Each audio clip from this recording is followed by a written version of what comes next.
for me. And I also had to go take, my dog had just been to the vet for a checkup. And I had to take her stool sample, so woo! Anyways, let's get going. I finally got the thingy glued on. I don't remember if I had done that the last time. It's on now. Today we'll be continuing Les Miserables by Victor Hugo. Chapter 6. Who guarded his house for him?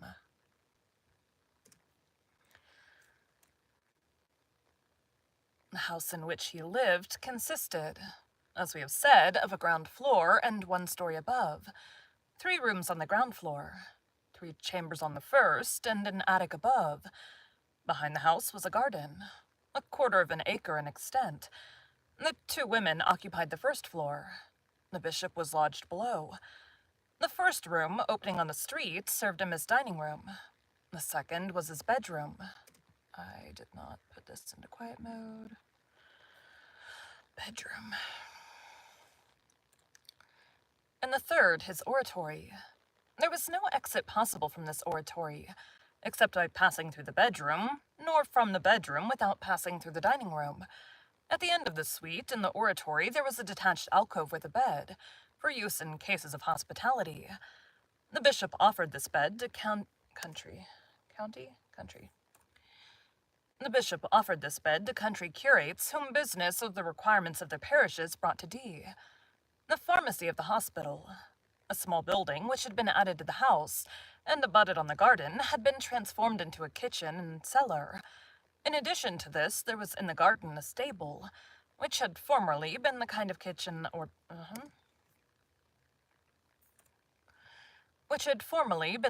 the hospital, and in which the bishop kept 2 cows.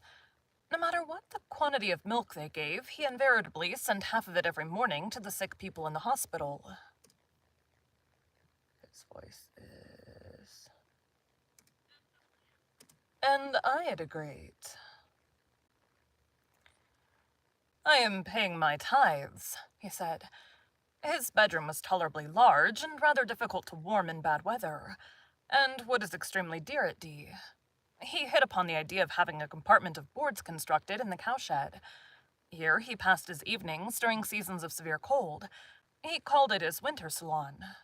In this winter salon, as in the dining room, there was no other furniture than a square table in white wood, and 4 straw-seated chairs. In addition to this, the dining room was ornamented with an antique sideboard, painted pink in watercolors, out of a similar sideboard, properly draped with white napery and imitation lace. Napery? I don't know.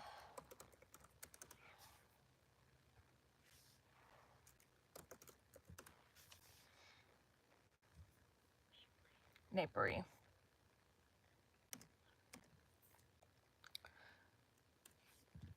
Out of a similar sideboard, properly draped with white napery and imitation lace, the bishop had constructed the altar which decorated his oratory. His wealthy penitents and the sainted women of D had more than once assessed themselves to raise the money for a new altar for Monsignor's oratory. On each occasion, he had taken the money and had given it to the poor.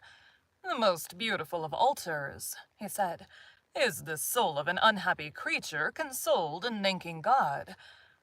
In this oratory there were 2 straw prie-dieu, and there was an armchair also in straw in his bedroom.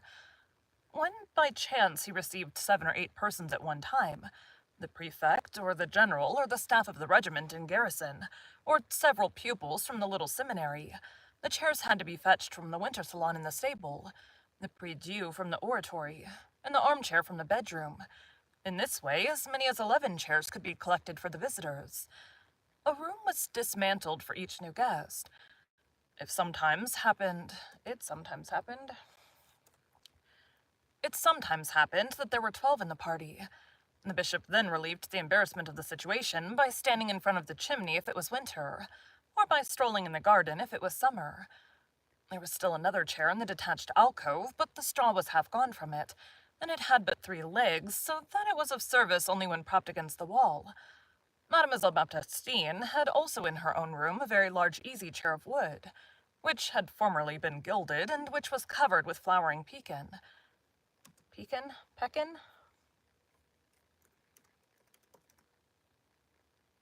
Pekin. Pekin.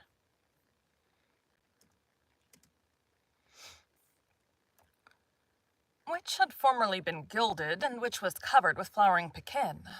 But they had been obliged to hoist this bergère up to the first story through the window, as the staircase was too narrow. It could not, therefore, be reckoned among the possibilities in the way of furniture. Mademoiselle Baptistine's ambition had been to be able to purchase a set of drawing-room furniture in yellow Utrecht velvet, stamped with a rose pattern and with mahogany in swan's neck style, with a sofa. But this would have cost 500 francs at least, and in view of the fact that she had only been able to lay by 42 francs and 10 sous for this purpose in the course of 5 years, she had ended by renouncing the idea. However, who is there who has attained his ideal? Nothing is more easy to present to the imagination than the bishop's bedchamber. A glazed door opened on the garden. Opposite this was the bed, a hospital bed of iron with a canopy of green serge. In the shadow of the bed, behind a curtain, were utensils of the toilet, which still betrayed the elegant habits of the man of the world. There were 2 doors, one near the chimney, opening into the oratory, the other near the bookcase, opening into the dining room. The bookcase was a large cupboard with glass doors filled with books. The chimney was of wood, painted to represent marble, and habitually without fire.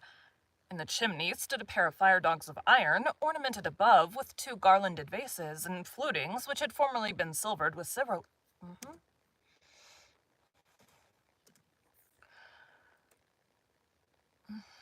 Fire.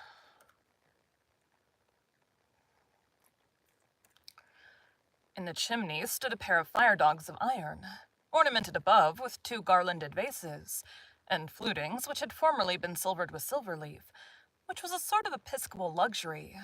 Above the chimney-piece hung a crucifix of copper, with the silver worn off, fixed on a background of threadbare velvet in a wooden frame from which the gilding had fallen.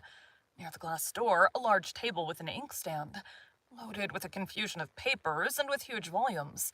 Before the table an armchair of straw. In front of the bed, a prie-dieu borrowed from the oratory. 2 portraits in oval frames were fastened to the wall on each side of the bed. Small gilt inscriptions on the plain surface of the cloth at the side of these figures indicated that the portraits represented: 1, the Abbé of Chaliat, Bishop of St. Claude; the other, the Abbé Tortue, Vicar General of Agde, Abbé of Grand Champ, Order of Citeaux, Diocese of Chartres.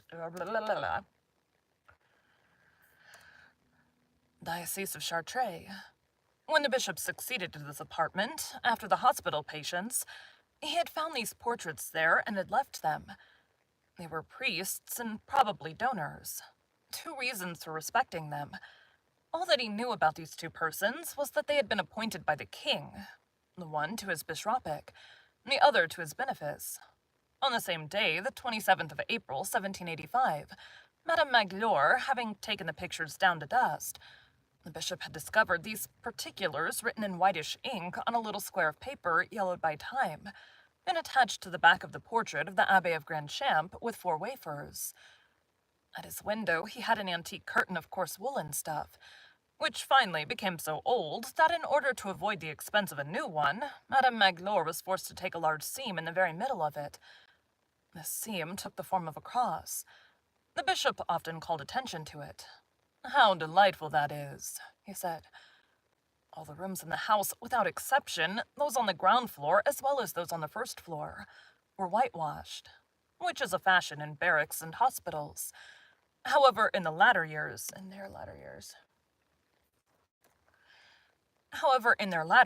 Madame Magloire discovered beneath the paper which had been washed over, paintings, ornamenting the apartment of Mademoiselle Baptistine, as we shall see further on. Before becoming a hospital, this house had been the ancient parliament house of the bourgeois. I hate that word. B-O-U-R. This word. Bourgeois. I think I've said it like 10 different ways. Before becoming a hospital, this house had been the ancient parliament house of the bourgeois, hence this decoration. The chambers were paved in red bricks, which were washed every week, with straw mats in front of all the beds. Altogether, this dwelling, which was attended to by the two women, was exquisitely clean from top to bottom. This was the sole luxury which the bishop permitted. He said, "That takes nothing from the poor." It must be confessed, however, that he still retained with his former possessions from his former possessions. It must be confessed, however, that he still retained from his former possessions 6 silver knives and forks and a soup ladle, which Madame Magloire contemplated every day with delight, as they glistened splendidly upon the coarse. Why am I recording over there? What are we doing? Which Madame Magloire contemplated every day with delight, as they glistened splendidly upon the coarse linen cloth. And since we are now painting the Bishop of D, as he was in reality, we must add that he had said more than once, "I find it difficult to renounce eating from silver dishes." To this silverware must be added 2 large candlesticks of massive silver, which he had inherited from a great aunt. These candlesticks held 2 wax candles and usually figured on the bishop's chimney-piece. When he had anyone to dinner, Madame Magloire lighted the 2 candles and set the candlesticks on the table. In the bishop's own chamber, at the head of his bed, there was a small cupboard, in which Madame Magloire locked up the 6 silver knives and forks and the big spoon every night. But it is necessary to add that the key was never removed. The garden, which had been rather spoiled by the ugly buildings which we have mentioned, was composed of 4 alleys in cross form, radiating from a tank. Another walk made the circuit of the garden, and skirted the white wall which enclosed it.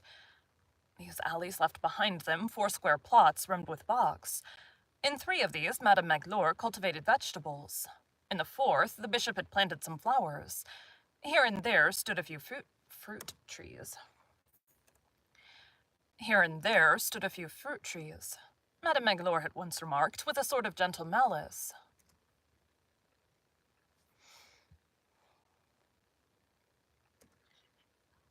"I should think so. Monseigneur, you who turn everything to account have nevertheless one useless plot. It would be better to grow salads there than bouquets." Madame Magloire. That's a car.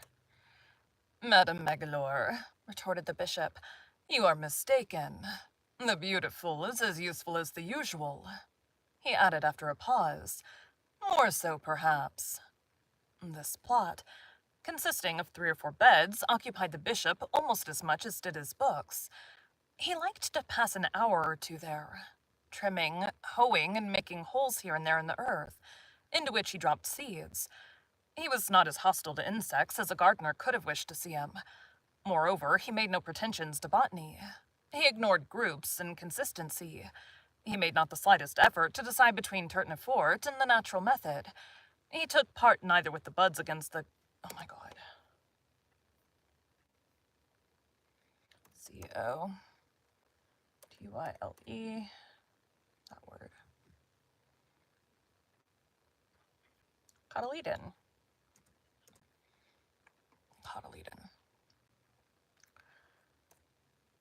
He took part neither with the buds against the cotyledons, nor with Jussieu against Linnaeus. He did not study plants. He loved flowers. He respected learned men greatly. He respected the ignorant still more. And without ever failing in these 2 respects, he watered his flower beds every summer evening with a tin watering pot. And without ever failing in these 2 respects, he watered his flower beds every summer evening with a tin watering pot painted green. The house had not a single door which could be locked. The door of the dining room, which, as we have said, opened directly on the cathedral square, had formerly been ornamented with locks and bolts, like the door of a prison. The bishop had had all this ironwork removed, and this door was never fastened, either by night or by day, with anything except the latch. All that the first passer-by had to do at any hour was to give it a push. At first, the 2 women had been very much tried by this door, which was never fastened, but Monseigneur de D had said to them, "Have bolts put on your rooms, if that will please you." They had ended by sharing his confidence, or by at least acting as though they shared it. Madame Magloire alone had frights from time to time. As for the bishop, his thought can be found explained, or at least indicated in the 3 lines which he wrote on the margin of a Bible. This is a shade of difference. The door of the physician should never be shut. The door of the priest should always be open. On another book, entitled Philosophy of the Medical Science, he had written this other note: "Am not I a physician like them? I also have my patients, and then, too, I have some whom I call my unfortunates." Again he wrote, "Do not inquire the name of him who asks the shelter of you. The very man who's embarrassed by his name is the one who needs shelter." It chanced that a worthy curé, I know not whether it was the curé of Colibro or the curé of Pompieri. Colibru. I know not whether it was the curé of Colibru or the curé of Pompieri, took it into his head to ask him one day, probably at the instigation of Madame Magloire, whether Monseigneur was sure that he was not committing an indiscretion, to a certain extent, in leaving his door unfastened day and night, at the mercy of anyone who should choose to enter, and whether, in short, he did not fear lest some misfortune might occur in a house so little guarded. The bishop touched his shoulder with gentle gravity and said to him, "Nisi dominist custodiet domum, invenum vigilant qui custodiet iam." Unless the Lord guard the house, in vain do they watch who guard it. Then he spoke of something else. He was fond of saying, "There is the bravery of the priest, as well as the bravery of the colonel of dragoons. Only," he added, "ours must be tranquil." Thank you for joining Bite at a Time Books today, while we read a bite of one of your favorite classics. Again, my name is Bree Carlile, and I hope you come back tomorrow for the next bite of Les Miserables. Doop. Thanks, guys.